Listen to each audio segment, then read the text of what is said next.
नमस्कार, आपण पाहतात खडक हे धडक लाईव्ह।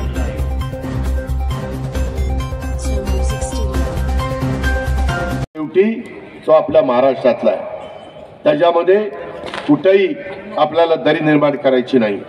म्हणून तुम्हाला काही जण भासवतात, हे आल्यानंतर तुम्हाला काहीतरी भीती दाखवताय, तसं होणार नाही। विशाळगडला मीच गेलेलो होतो, तिथल्या सगळ्या माझ्या बांधवांना आधार देण्याचं काम केलं, पुन्हा उभं करण्याचं काम केलं। कुठल्याही परिस्थितीमध्ये आम्हाला भेदभाव करायचा नाही। युगपुरुष छत्रपती शिवाजी महाराजांनी हिंदवी स्वराज्याची स्थापना केली आणि रयतेचं राज्य केलं, त्यावेळेस सगळ्यांना सामावून घेऊन त्यांनी राज्य पुढे नेलं। ते रयतेचं राज्य जसं झालं त्याच पद्धतीचं राज्य एकनाथराव शिंदे, देवेंद्रजी, मी आणि आमच्या महायुतीच्या सरकारमधल्या सगळ्या घटक पक्षाला करायचं आहे।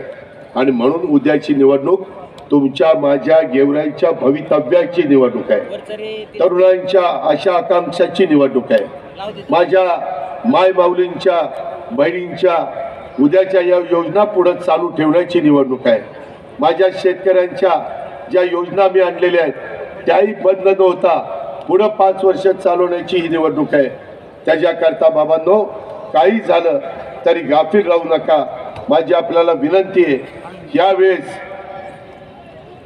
कुठलीही गोष्ट कशाची घडो, परंतु आपल्या गेवराई विधानसभा मतदारसंघात विजयसिंह पंडितच्या घड्याळाचा गजर वाजलाच पाहिजे आणि विजयसिंह पंडित विधानसभेमध्ये गेलाच पाहिजे, अशा प्रकारचं काम करा।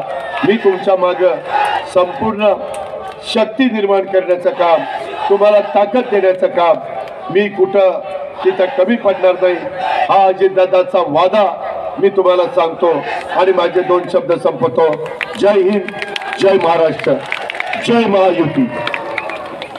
धन्यवाद दादा। या ठिकाणी मधल्या वयातल्या शेतकऱ्याला या पद्धतीने आपल्याला काम करायचं आहे। जायकवाडी उजव्या कालव्याची वहन क्षमता वाढून कालव्याच्या वितरिका आणि चाऱ्यांची दुरुस्ती करून लाभ क्षेत्रातील सिंचनाचे क्षेत्र वाढवण्याचा देखील प्रयत्न विजयसिंह यांनी मला सांगितलं, दादा तो मला करायचा।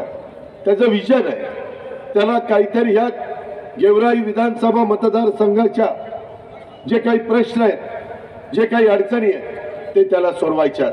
त्याच्याकडे उत्साह आहे, त्याची जिद्द आहे, त्याची चिकाटी आहे। या तरुण वयातच माणसाला आपल्या हातनं काहीतरी घडावं असं वाटत असतं। भविष्यात सिंचन क्षेत्रात होणारी वाढ घेऊन आपला जय भवानी सहकारी साखर कारखान्याची गाळप क्षमता आपल्याला वाढवायची आहे।